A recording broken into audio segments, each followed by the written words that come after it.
Bonjour à tous.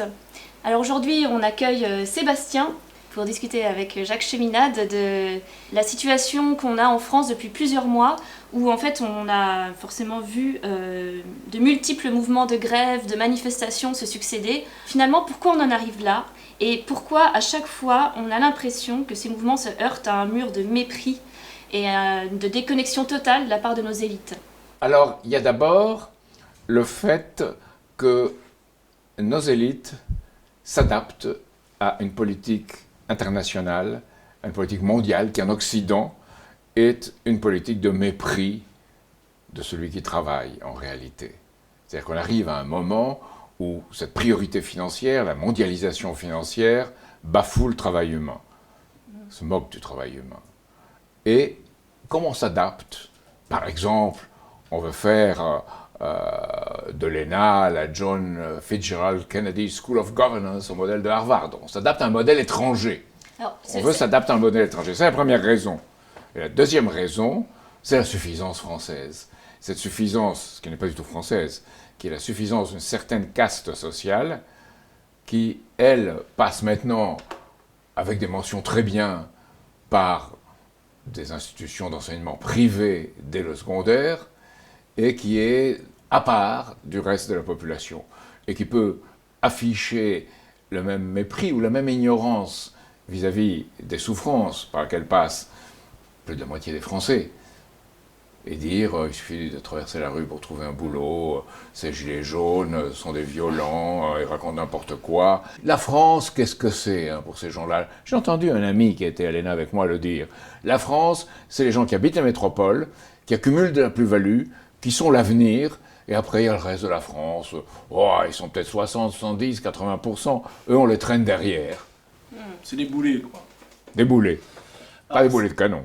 Il y a un texte que tu viens d'écrire, Jacques, qui n'est pas encore public, mais qui sera publié normalement demain sur le site, qui s'appelle « Faut-il seulement supprimer l'ENA ?» suite à tout le débat qu'il y a eu quand on n'a pas parlé de suppression de l'ENA, on a parlé de réorganisation de la fonction publique, comme tu le disais. Et dedans, tu montres bien pourquoi l'ascenseur social a été bloqué et qu'on a une sorte de classe dominante qui a fait sécession territoriale, culturelle, qui est devenue une caste au service de l'argent, de l'économie de marché. Dans ce texte, tu reviens sur toute l'histoire de cette école nationale d'administration. Donc pourquoi écrire ce texte maintenant? Et est-ce que c'est lié justement à tous ces mouvements de contestation, cette dichotomie qu'il y a maintenant entre les élites, on pourrait dire, et cette population qui reste derrière? Parce qu'on présente d'habitude l'ENA comme la cause des choses, la cause de certains développement du pouvoir en France, l'exercice du pouvoir. Pyramidal. Et en fait, l'ENA, c'est l'adaptation à une situation. Ce sont des gens qui opèrent, même à leur niveau, au niveau de la servitude volontaire. C'est-à-dire qu'ils s'adaptent, parfois ils se soumettent, parfois ils rampent, parfois ils font les pharaons, mais dans tous les cas, ce sont des gens qui sont adaptés à un système dominant. Alors, regardons l'histoire de l'ENA. Nous avons d'abord la période, je dirais, pour simplifier, Michel Debré, Maurice Thorez. C'est le même projet, une administration d'excellence qu'on donnera à la France. Et donc ça, juste, c'est au lendemain de la Deuxième Guerre mondiale. C'est, comme j'allais le dire, à la libération. C'est au moment de la libération. Donc il y a une impulsion de l'esprit des résistants, de l'esprit de la France libre, qui crée une école nationale d'administration opposée à l'esprit du Sciences Po d'avant-guerre. Mais on n'élimine pas Sciences Po et on le laisse. Ce qui fait qu'il y a une certaine évolution des choses après, et peu à peu, ces gens qui étaient les serviteurs de l'État et qui étaient pour beaucoup d'excellents administrateurs pour servir la fonction, pas seulement l'État, le service public. Ces gens-là, peu à peu, avec l'évolution des choses, essayent de faire de l'ENA leur chose, leur machine, et en tirer un intérêt personnel, et former une caste, tout en servant l'ENA. Là, on est dans les années 1960, 1970, 1980. La période où toi, tu as rejoint l'ENA. La période où j'ai rejoint l'ENA, où on appelait les promotions Jean Jaurès ou Maximilien de Robespierre, mais en fait, c'était une chasse gardée sociale dans laquelle on pouvait se permettre d'agrémenter les choses par un esprit pseudo-révolutionnaire. Ils faisaient semblant d'être des rebelles, quoi. C'est l'époque où un de mes amis qui a échoué au concours, qui le passait, il m'a demandé, monsieur, qu'est-ce que pour vous lire un livre? Et il a répondu, c'est prendre le risque de se changer. Or, ça c'est essentiel, être capable de devenir autre et de s'améliorer. Et ce que lui a répondu l'examinateur à l'époque, c'est « Est-ce bien raisonnable pour un futur haut fonctionnaire ?» C'est-à-dire qu'on doit être encadré, on doit être casé. Alors déjà, dès cette époque, il y avait cela. Et je l'ai vu de mes yeux pendant ma scolarité, qui était très agitée, parce que c'était pendant mai 68. Notre promotion est la seule qui n'est pas une photo de promotion. Il y a un trou là pour la promotion. Et aucun n'a vraiment bien réussi, contrairement aux promotions des arrivistes, qui était celle de François Hollande, et aujourd'hui celle d'Emmanuel Macron. Donc c'est la promotion arriviste. Il faut bien voir comment c'est organisé. Qu'est-ce que c'est l'ENA? Frédéric Thiriez, qui a été nommé pour cette réforme de la fonction publique et pour changer l'ENA, lui-même a dit on n'apprend rien à l'ENA.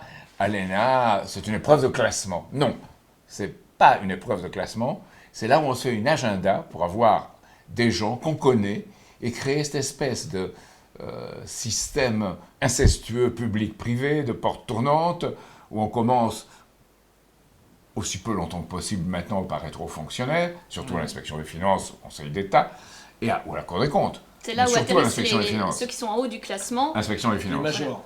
Et après, que dénonçait déjà Jean Zay en son temps, quand il était ministre de la Troisième République de l'Éducation. On peut dire tout ce qu'on veut en France, sauf critiquer l'orthodoxie budgétaire et l'inspection des finances. Après, il y a eu le tournant suivant. Alors, c'est au moment du tournant de l'Europe, soi-disant Europe, de la rigueur, soi-disant rigueur, qui est en fait le tournant de l'austérité sociale et de la fausse Europe de Mitterrand.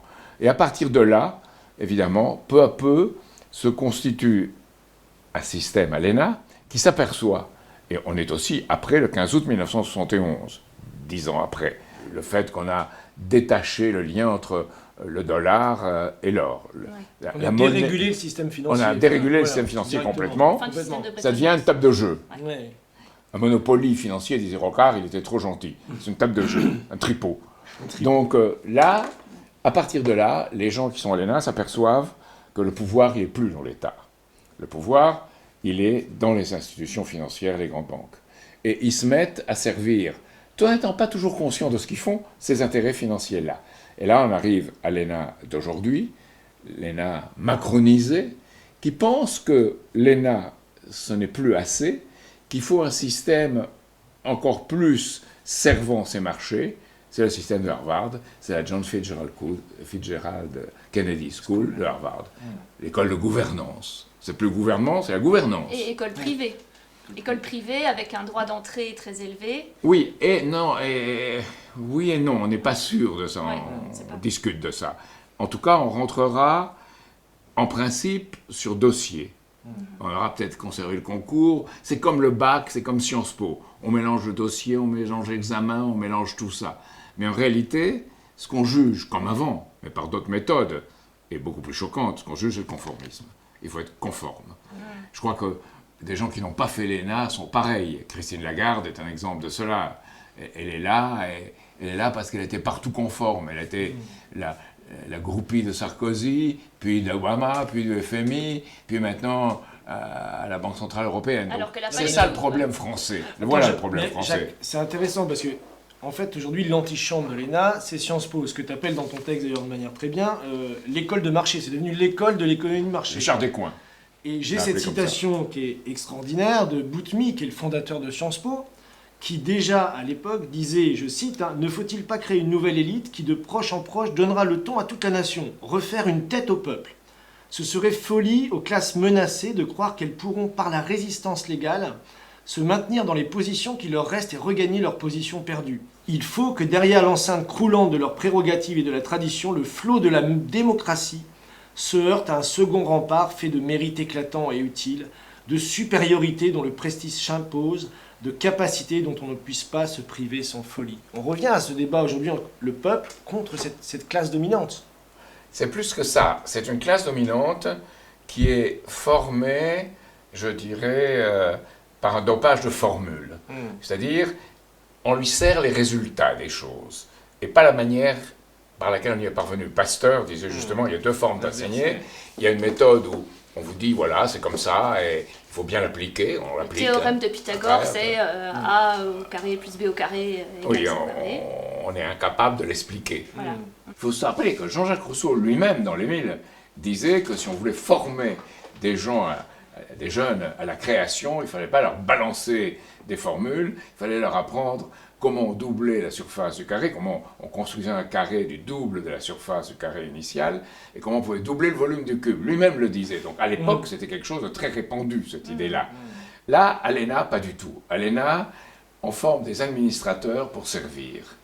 Et c'était très différent, c'est très différent de la conception d'un Hippolyte Carnot, qui voulait faire une école de, disons, l'administration publique ou du service public. Et ça, c'était à 1848-1849. C'est ce que avant j'allais la dire. création de Sciences Po par Émile Boutmy, d'ailleurs. C'est-à-dire que, Oui. en fait, on voit, c'est des contre-révolutionnaires, parce que tu as la Révolution française, tu as Lazare Carnot, l'école polytechnique, tu as Jean-Antoine Chaptal qui écrit le premier manuel d'instruction publique où il dit un village, une école pour former Oui. tout le monde avec des écoles d'excellence basées sur l'esprit de Polytechnique, faire des découvertes. Tu as Hippolyte Carnot, 70 ans plus tard, qui fait cette école de service public. Tu as un peu plus tard ce que tu disais, Jean Zay. Donc tu as toute une tradition humaniste en France quand même de l'éducation de l'instruction publique. Qu'est-ce qui fait qu'il y a encore cette bataille entre les deux finalement? Vous savez ce qu'on dit des Français, ce sont des Anglais qui n'ont pas le sens de l'humour. D'accord. Ils n'ont même pas la seule qualité des hauts fonctionnaires ou des hauts responsables anglais. Donc, on n'a pas Boris Johnson, on a Emmanuel Macron. Je ne sais pas si on gagne au change. Mais voilà. Donc, non, pour dire les choses comme elles sont sur le fond. On veut que les gens formés à cette administration n'aient pas d'imagination. Donc, l'imagination créatrice, c'est dangereux. Par conséquent, les gens peuvent contester le système formellement, mais pas au niveau des idées réelles, idées profondes. On peut dire, je vais voter pour la Ligue communiste révolutionnaire, à l'époque, ou l'ONPA aujourd'hui, on peut le dire, c'est permis, c'est bien. Mais on ne doit pas avoir une méthode créatrice dans la manière de penser. Or, c'est ce que voulait Hippolyte Carnot. Il disait, tout ce qui est créateur de son temps doit être enseigné, c'est la méthode créatrice. Et des gens qui soient capables de changer un système, de brûler une étape et de passer à un système meilleur pour le plus grand nombre, pour le bien commun. Ça s'apprend pas du tout à l'ENA, et c'est aggravé, évidemment, on l'a dit plusieurs fois, par le concours intérieur, où il y a cette scène vraiment tragicomique du dernier amphithéâtre où on choisit son poste. Alors les premiers offerts sont l'inspection des finances, et celui qui le prend, c'est celui qui est premier, généralement, la promotion. Puis ainsi de suite, ça se déroule, jusqu'à arriver aux derniers, qui sont la mairie de Paris, les affaires sociales et l'éducation. Alors, tout ce qui est nécessaire à la nation, je ne pense pas à la mairie de Paris, mais je pense à l'éducation, aux affaires sociales, est vu comme quantité négligeable, qui vient en queue de peloton.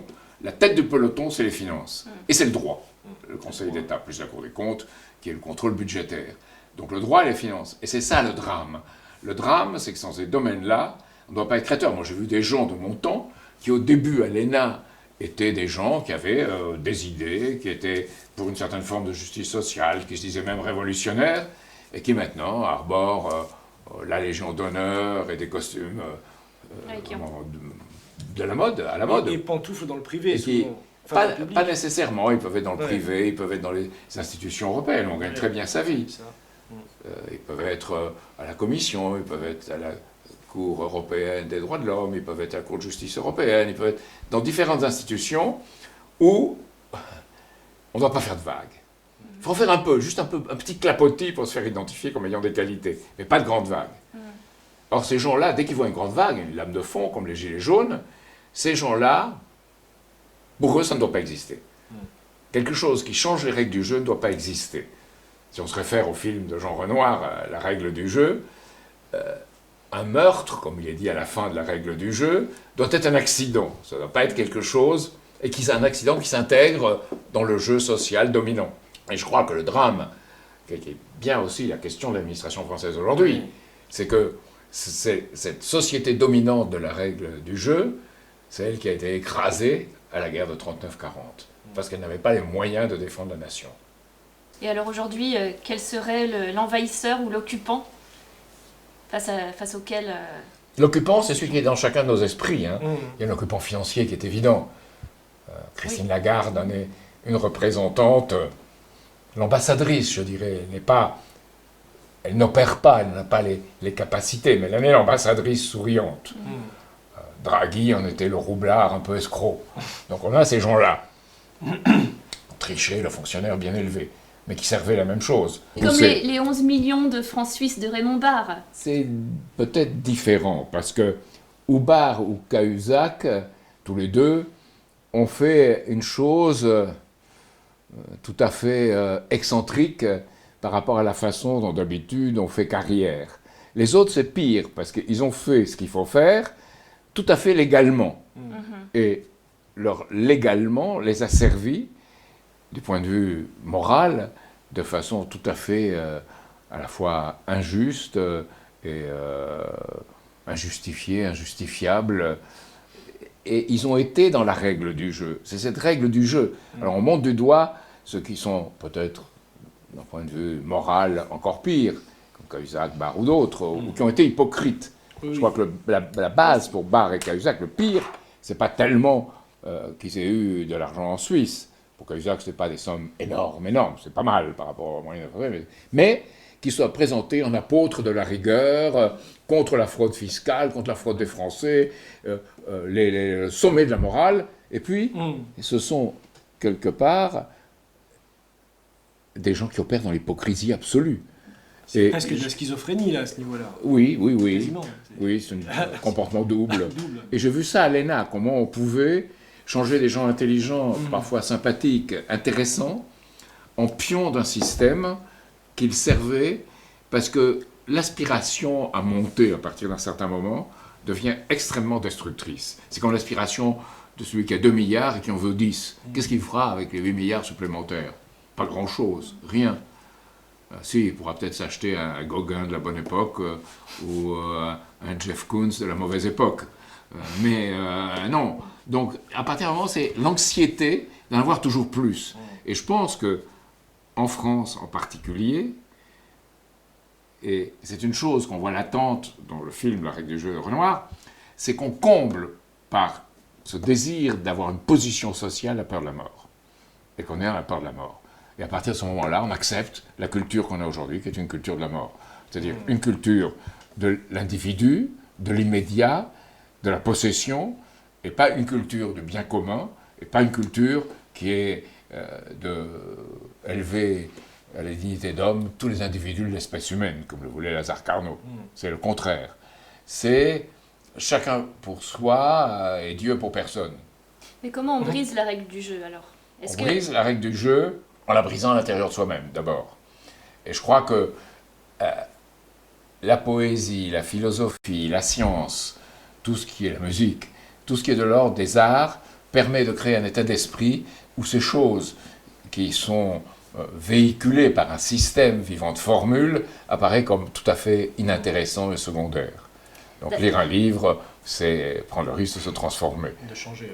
De changer. Et puis après, évidemment, c'est combattre les intérêts financiers, tout ce que nous représentons politiquement, qui est défense de l'infrastructure, tout ce qui est à long terme, tout ce qui permet à la société d'avoir un futur, depuis l'espace jusqu'à l'école dans le village. Une politique qui donne la liberté à chacun, la liberté de caractère, la liberté mentale, d'être favorable à ce genre de choses qui assurent un avenir à l'humanité, plutôt qu'au désir de possession et d'acquisition. C'est ça qui est essentiel. Or, acquérir, pas tellement de l'argent, c'est là où Barre et Cahuzac sont un peu différents, mais acquérir une position, c'est ce qui détermine, se positionner, c'est une sorte, moi j'appelle ça le Kama Sutra politique, acquérir des positions, c'est-à-dire une position politique pour avoir un pouvoir. C'est ça le mal français.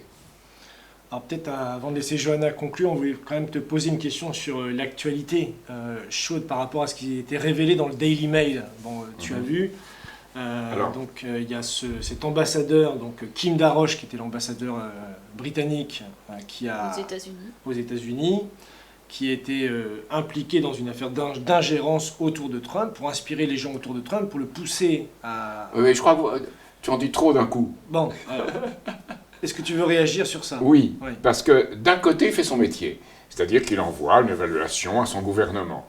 Là où il devient quelqu'un qui ne fait plus son métier et qui devient l'ambassadeur au sens où des ambassadeurs vénitiens étaient des espions, des gens qui exerçaient une influence dans leur pays pour faire changer la politique, c'est là où il dit qu'il faut créer autour de Trump un environnement.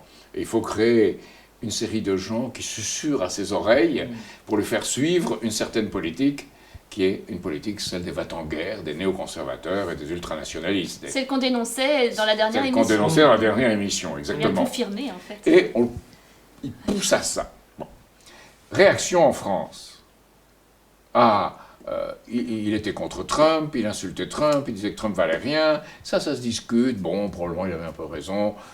Mais on ne voit pas l'autre aspect des choses, qui est d'utiliser des méthodes d'influence et d'ingérence, qui sont de vraies méthodes d'ingérence, par lesquelles, pour éviter qu'elles se voient, on a poussé le Russiagate. C'est-à-dire qu'on a dit, c'est les Russes, encore une fois, les vilains Russes qui étaient là et qui essayaient d'avoir une influence. Alors, évidemment, on redouble d'influence autour de Trump pour, sur une question, par exemple, comme celle de l'Iran, essayer de pousser à faire qu'il y aille avec les va-t-en-guerre. Et le fait que Trump soit arrêté 10 minutes avant d'avoir fait lancer toute son opération de bombardement de l'Iran, ce que dit l'ambassadeur britannique, qui n'est pas idiot, il dit que peut-être qu'on avait poussé Trump sans qu'il en soit trop conscient à aller là où il devait aller et qu'il a réussi à l'arrêter. Mais il dit peut-être qu'il y a encore un moyen par lequel on peut provoquer une intervention américaine, c'est en assurant Trump qu'il n'y aura aucun mort américain, donc en faisant des bombardements aériens. Et l'on sait que les bombardements aériens sont uniques, tuent des civils, et en plus, ils n'ont jamais permis de gagner une guerre. Et c'est un appel à la guerre directement. Oui, mais une guerre qu'on ne peut pas gagner. Ouais. Donc que veulent ces intérêts britanniques? Ils veulent une situation permanente de conflit militaire au bord de la guerre, et y compris de la guerre nucléaire. Donc c'est un jeu extrêmement dangereux, ou même s'ils ne veulent pas une guerre nucléaire, en jouant au bord, ils peuvent créer un incident qui la provoque, à tout moment. Et ça, il faut bien voir. Et ces gens-là, nous les avons étudiés de très près, et d'autres les ont étudiés aussi de très près. Les hommes de l'ombre pendant la Révolution française, le livre de Blanc sur ça, où ils montrent très bien que ces gens-là prétendaient être révolutionnaires, tout en s'efforçant de contrôler deux choses, les prostituées, le tripot, trois choses. Les prostituées, le tripot et ceux qui les poursuivent, la police. Contrôler ces trois choses. On contrôle les choses. Eh bien, on a vu ça, on voit aujourd'hui la même chose avec la Chine. D'un côté, vous avez des articles dans le très officiel Financial Times disant il ne faut pas trop pousser les Chinois, on peut faire avec eux. Il faut tous s'unir pour faire pression sur eux, mais il faut quand même un peu les respecter, sans ça, et ils font des choses qu'il ne faut pas. Mais en même temps, on essaye de faire pénétrer en Chine tous les moyens d'une sous-culture occidentale pour entraîner la Chine dans un abandon de son engagement pour le service public. Il y a déjà des auteurs chinois qui disent aujourd'hui le grand problème d'une partie de la jeunesse chinoise, c'est qu'ils pensent aux filles et au fric. Donc, en Chine, on essaye de pousser une culture classique, il y a des opéras qu'on essaye de créer partout, il y a des émissions de poésie à la radio. Et je dis ça parce que d'un point de vue français, on considérera ça comme de la propagande. Et on ne verra pas que c'est quelque chose qui peut toucher à la façon de penser des gens. Et je crois que nous devons changer en France et revenir à cette façon, y compris dans la langue. Moi-même ici, je parle le parisien de base, mais y compris dans la langue, qui est la langue de Rabelais, et qui est une langue vivante, une langue où on exprime tout. Et c'est pour ça que je dis, où ça commence, ce que nous devons faire, c'est à la maternelle, où il faut donner des verbes surtout, mais aussi des mots autour des verbes, aux jeunes qui ne les ont pas, pour qu'ils puissent exprimer leur avis et développer leur intelligence. Et éviter que ceux qui ont 2000 ou 1000 mots au départ l'emportent toujours ceux qui en ont quelques centaines. Et là, il faut faire quelque chose d'essentiel et continuer par une politique, disons, d'éveil de tout ce qui est créateur dans chacun, dans le secondaire et après à l'université ou dans les grandes écoles. Mais aujourd'hui, on a créé des chasses gardées, que sont un certain nombre de grandes écoles, au point que dans les écoles de commerce les plus respectables et les meilleures, entre guillemets, selon le système, ben, tous les cours, à partir de la deuxième année au moins, sont en anglais. Ce qui ressort de notre discussion, c'est qu'il est urgent de former des citoyens à prendre des responsabilités à la hauteur de l'histoire, d'autant plus que cette élite est complètement défectueuse, on va dire. Donc on a besoin que vous fassiez connaître un maximum cette discussion. Partagez-la, abonnez-vous à notre chaîne, allez sur notre site internet et ben écoutez, on vous dit à la semaine prochaine. Est-ce que je suis autorisé à ajouter quelque chose? Oui. C'est une phrase de Maître Eckhart, qui était un des grands inspirateurs de la Renaissance, qui disait cherche-toi. Et lorsque tout est trouvé, quitte-toi. C'est-à-dire d'être capable de s'identifier à un changement. Et quand vous adhérez à notre mouvement, vous adhérez pas à quelque chose de fixe, vous adhérez à quelque chose qui change, qui se transforme et qui vise à répondre au changement du monde en étant dans ce changement, parce qu'il n'est de permanent que le changement. Merci Jacques. Adhérer.